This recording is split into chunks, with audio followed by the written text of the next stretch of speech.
No matter who you are or what you're driving, escaping to the country from the greatest city on earth can be a huge headache. A crowded train to the Hamptons will run you $30. A fancy stretch limo on the same route, about $600. And no matter how you get out of town, it's going to cost you hours of valuable time. Unless, of course, you can afford to turn hours into minutes with Javier Diaz's $1 Million Time Machine.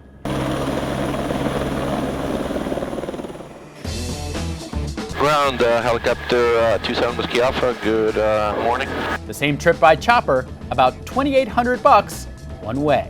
We are flying some of the most influential people in the world. Javier's helicopter company is basically a super rich taxi service. And you're about to meet one of his VIP clients, entrepreneur Chris Pia, for one of his typical commutes. They'll be taking off from the Westchester Airport in New York and flying out to one of his homes in Long Island. And they're letting us hitch a very luxurious ride. Cleared for takeoff. I like that the markets are open. My handheld is working. I'm looking at live quotes and trading the market. This is taking zero time away from my workday. The chopper is not only a great way to save time, Chris says it's also a great way to shop for real estate, offering him a bird's eye view of some of the most exclusive estates on all of Long Island. Here we are, Chris, flying right alongside the Gold Coast of Long Island, right off of Sands Point. You may not have heard of Sands Point, but this village they're flying over right now has a super rich history. Big names like the Guggenheims and the Vanderbilts built grand estates here in the 1920s. We have some good tailwinds to make it out to the North Fork today, to your property. And as the story goes, the mega mansions and opulent parties thrown here inspired F. Scott Fitzgerald's classic novel turned Hollywood movie. They just made the movie about, what's his name, the Great Gatsby. We're probably going to be there in about, I'm going to guess, another 10 minutes. If you think about it, someone has an investments like I do. You know, I'm trading all day, gold, silver, equities, and then I have to give up 2 to 3 hours of my trading time going out to Long Island by car. It becomes a losing proposition monetarily. Here we are over Friars at your golf course. My golf course. It's a phenomenal course. And that's where Javier lands. And I have 2 caddies picking me up and my guests. It is a luxury.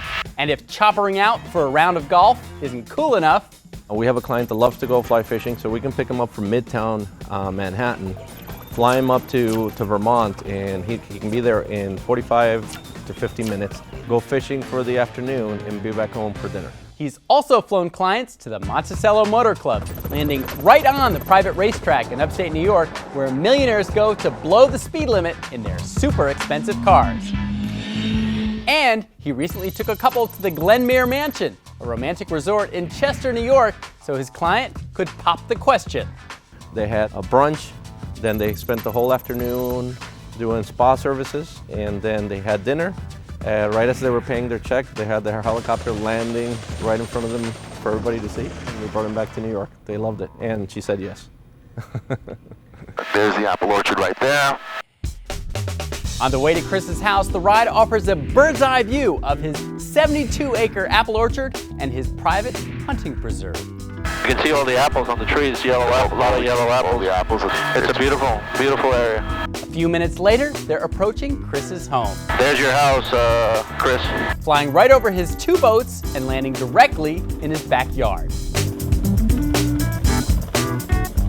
Home sweet home. Yes, sir.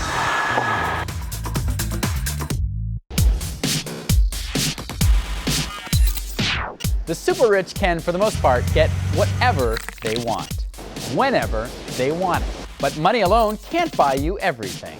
Even some of the richest people on the planet can't buy this. The Patek Philippe reference 6002. Pieces like this are actually pieces of art. Larry Pettinelli, the US president of the luxury watchmaker Patek Philippe, brought over this $1 million watch from Switzerland just for us. These are cathedral chimes. And those soft bells sound like money. This is the first time I've ever worn gloves to touch a watch, which means it's really expensive. The price is $1,002,000 Swiss francs. Even if you have plenty of money, you can't just buy this watch, right? You do have to apply through your retailer to show that you have some basic pieces and you've worked your way up, so you appreciate as things get more complex. That's right, you must apply to spend $1.3 million on this watch. And even if you're a billionaire willing to spend a couple $1,000,000 on this watch, that doesn't guarantee anything. So somebody could come to you and say, look, I'll pay you $2 million for this watch. That's not going to do it, is it? No, there is a sense from somebody at that level that, well, I have the money, why Right. can't I own it? But we need you to appreciate what you have. These mega watches actually appreciate in value. Pateks are like the Ferraris of the watch world. Serious Patek Philippe collectors like Eric Clapton, Charlie Sheen, and Brad Pitt pay top dollar for watches like these that hold their value at auction. Basic watch purchased in the 1950s for a few $100s today can bring $12,000, $18,000, $20,000, depending on the metal, depending on the rarity, and depending on the complication. Complications in watches are basically extra parts that are not used to tell time. A day date feature, a tourbillon feature. Usually in life, complications are bad, but in watches, they add a couple zeros to the price tag. The Henry Graves watch, for instance, went for over $11 million, and one of the most complicated watches ever built. Yup, $11 million. The Henry Graves pocket watch is the most expensive watch ever sold at auction. But Patek Philippe doesn't like to brag. We hope people aren't looking for an ostentatious watch. The mantra for the company is don't actually own the watch, you merely take care of it for the next generation.